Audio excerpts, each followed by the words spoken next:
Assalamualaikum warahmatullahi wabarakatuh. Salam bahagia Bapak Ibu guru hebat di seluruh Nusantara.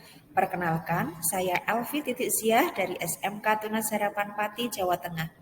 Kali ini saya akan berbagi best practice yang sudah saya laksanakan di kelas saya dengan judul Diferensiasi Produk Hasil Belajar Berdasarkan Minat Peserta Didik dalam Pembelajaran Bahasa Inggris materi Asking, Giving, and Responding Opinion.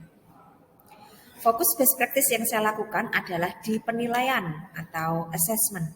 Jadi tujuan assessment untuk materi ini adalah untuk meningkatkan pemahaman peserta didik yang berkarakter profil pelajar Pancasila terhadap materi asking, giving, and responding opinion melalui pembelajaran berdiferensiasi produk hasil belajar sesuai dengan minat peserta didik.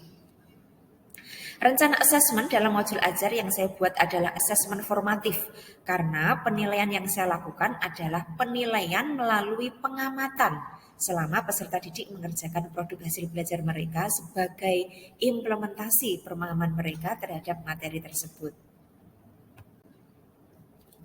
Kemudian, perencanaan asesmen yang saya lakukan adalah sebelum anak-anak membuat produk hasil belajarnya, saya memetakan sesuai dengan tes awal, sesuai dengan minat mereka. Kemudian, berdasarkan minat mereka ditemukan bahwa sebagian anak ingin menampilkan hasil produknya berupa podcast, ada juga yang ingin menampilkan hasil produk belajarnya berupa kartun dan juga video. Kemudian, anak-anak dengan minat yang sama, saya minta untuk berkelompok menjadi satu. Kemudian muncullah 4 kelompok di dalam kelas ini. Anak-anak yang sudah berkumpul dalam satu kelompok dengan minat yang sama, mereka berdiskusi untuk menentukan satu topik yang nanti mereka akan angkat untuk dijadikan percakapan yang mengandung materi asking, giving, and responding opinion. Setelah ketemu topiknya, kemudian mereka juga mencari satu judul berita yang pada saat itu sedang hangat diperbincangkan di kalangan remaja. Nah, ini yang sudah berjalan di podcast. Kelompok podcast misalnya, mereka mengangkat topik politik, kemudian mendapatkan judul penembakan polisi.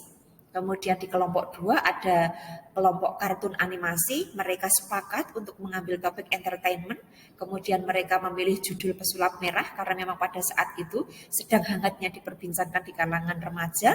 Kemudian kelompok yang ketiga, mereka mau membuat produk berupa kartu tulis tangan karena kebetulan di kelompok ini kebanyakan adalah anak-anak yang suka menggambar.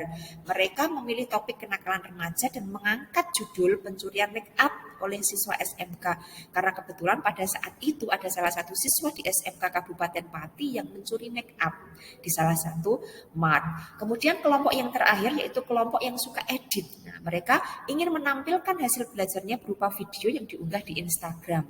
Kemudian mereka memilih topik kenakalan remaja sama seperti kelompok berikutnya tetapi judul yang mereka angkat berbeda yaitu siswa tidur pada saat jam pembelajaran. Nah, selanjutnya, sebelum mereka melanjutkan membuat produk hasil belajar sebagai implementasi pemahaman mereka terhadap materi ini, kita berdiskusi bersama untuk menentukan penilaian. Dari hasil diskusi, kita temukan penilaian 2 hal. Yang pertama yaitu dari pengembangan profil pelajar Pancasila, kemudian yang kedua adalah dari penilaian produk hasil belajar. Dari pengembangan karakter profil pelajar Pancasila, kita sepakati bersama bahwa dimensi yang akan kita kembangkan adalah dari dimensi gotong royong, dimensi bernalar kritis, dan juga kreatif. Sedangkan dari produk hasil belajar kita sepakati adalah bahwa penilaiannya berdasarkan dari konten, yaitu mencakup isi percakapan, apakah percakapan yang sudah mereka buat itu sudah mengandung materi yang sedang mereka pelajari, apakah sudah sesuai dengan topiknya dan judul yang sedang mereka bahas. Kemudian penilaian yang berikutnya dari sisi produk adalah kreativitas, yaitu menunjukkan apakah produk yang sudah mereka buat tadi itu layak untuk dipublikasikan, menarik atau tidak, eye-catching atau tidak. Kemudian berikutnya, saya sebagai guru melakukan instrumen penilaian melalui catatan anekdotal. Saya memilih catatan anekdotal karena menurut saya catatan ini itu sangat objektif dan isinya juga cukup ringkas. Saya bisa langsung melakukan pengamatan terhadap peserta didik dari perilaku yang menunjukkan dimensi tersebut yang ingin kita kembangkan.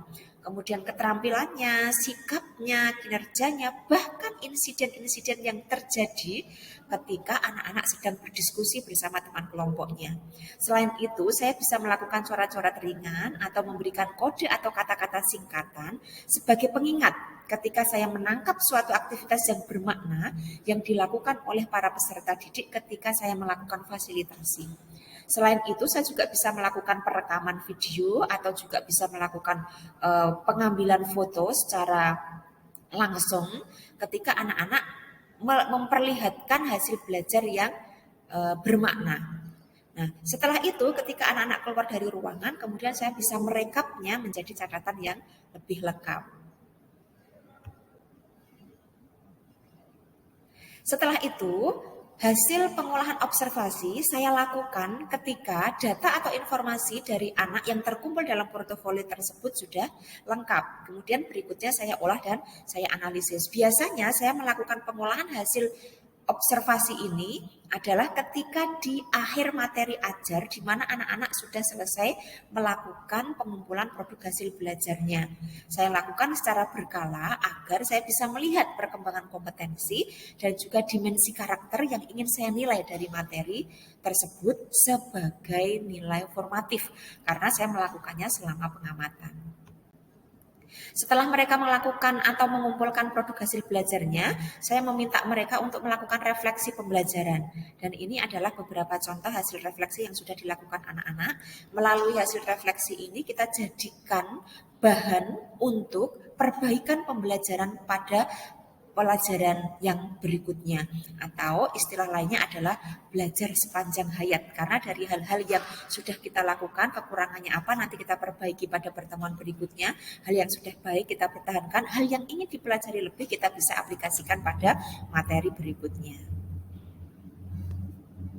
Bapak Ibu, demikian paparan dari saya. Terima kasih atas perhatiannya. Assalamualaikum warahmatullahi wabarakatuh.